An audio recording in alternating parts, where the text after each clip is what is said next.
পোলাটাও তো তোর লেগেই পাগল হইলো। হ্যাঁ, সব কিছুর জন্য তো আমিই দায়ী। এই জন্যই তো এখন এটা শাস্তিও পাচ্ছি। না রে বোন, তুই কেন দায়ী হবি? পরিস্থিতিটাই ওই রকম আছিল। আমরা মানুষরা না দাদি খুব অদ্ভুত, নিজেরা গোলমাল করে পরিস্থিতির দোষ দিই। কি দাদি, রাতে ঘুম হয়েছে? আর ঘুম সারাটা রাত চায়, শেষ রাতের দিকে একটুখানি চোখ লাগা হে।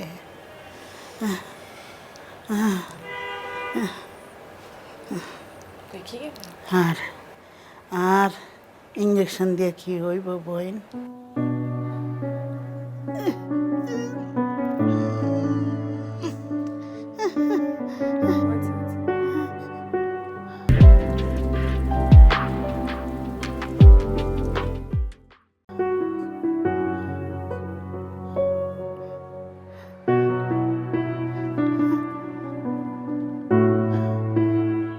আবার মারছে? দাদি, আপনারা একটা কথা বলি। কি করতো? আমাকে মারুক কাটুক যাই করুক, আপনি এসব নেওয়াজ ভাইকে বলেন না। উনি তো আর এসব কিছু বোঝে না। আমাকে এসে অন্যরকম ভাবে বলে, আমি ওনার কথায় কষ্ট পাই। কোন সময় কি কইতে বেফাস কয়ে ফেলাইছি বই। পোলাটাও তো তোর লেগেই পাগল হইলো।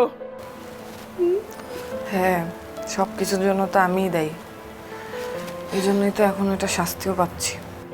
না রে বোন, তুই কেন দায়ী হবি?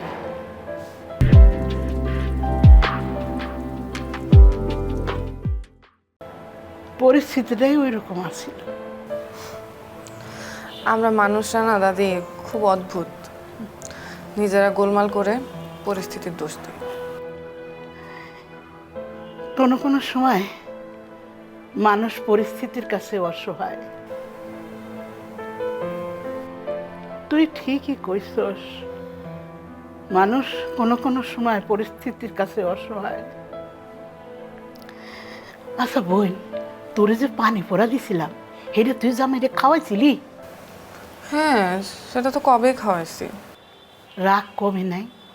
তার আর রাগ, সারাক্ষণ জুয়া খেলে, বন্ধু বান্ধবদের সাথে নেশা করে, আর সেই জুয়ার টাকা এসে আমার কাছে চায়।